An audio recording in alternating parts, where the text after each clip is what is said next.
Welcome back to the Deep Dive. Today we're tackling something pretty huge, what's being called the One Big Beautiful Bill.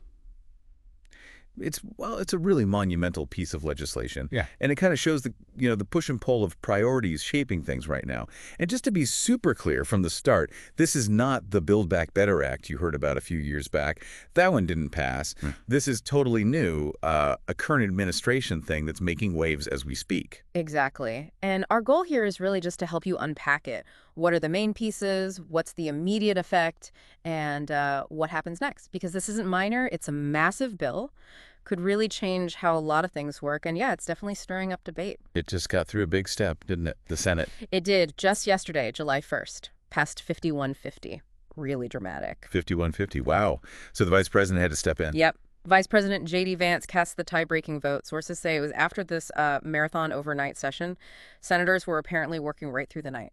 That really paints a picture of how tight things are politically. It really does. And it highlights the kind of dual focus of this bill. On one hand, you've got tax cuts. We're talking roughly $4.5 trillion over the next 10 years. A lot of that is about making tax breaks from the previous administration permanent. But there are some new things, too, like talk of no taxes on tips or overtime pay, which is interesting. Okay, $4.5 trillion in tax cuts. That's a lot. So what's the other side of that? How does it balance out in terms of spending, especially for, social programs? Right, that's where you see the major shifts. The bill proposes some, well, pretty significant spending reductions, particularly hitting social safety nets. Think Medicaid, food stamps. They're looking at things like stricter work requirements, tougher eligibility rules in general. And it's not just numbers. The CBO, the Congressional Budget Office, they estimate this could actually lead to millions more people becoming uninsured. So there are real human impacts projected there. Okay, so cuts to those programs. But is spending increasing anywhere else? Yes, exactly. While those areas see cuts, there's a simultaneous boost, around $350 billion allocated elsewhere, mainly towards border security and national defense. We're seeing funding specified for the U.S.-Mexico border wall, more migrant detention facilities, more immigration enforcement officers, and also this Golden Dome missile defense system that's a pretty advanced strategic defense project. And what about climate? I heard something about green energy tax credits being rolled back. Credits from that 2022 legislation. That's in there too, yes. A rollback of those green energy credits. Proponents usually argue it's about, fiscal discipline, letting the market drive energy more. But rolling back those credits, that could slow down wind and solar investment, couldn't it?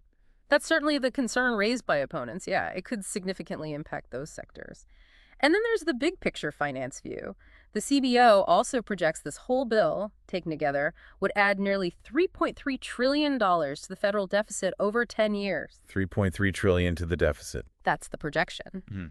And, that's a sticking point for a lot of people, even some Republicans. It shows just how complex the reactions are. So the Senate vote was dramatic, but it passed. What's the pathway now? Where does it go? Okay, so now the action moves to the House of Representatives. They get the final vote on this version. And Speaker Mike Johnson, he's indicated he wants to move fast, possibly even try to get it done by the July 4th deadline.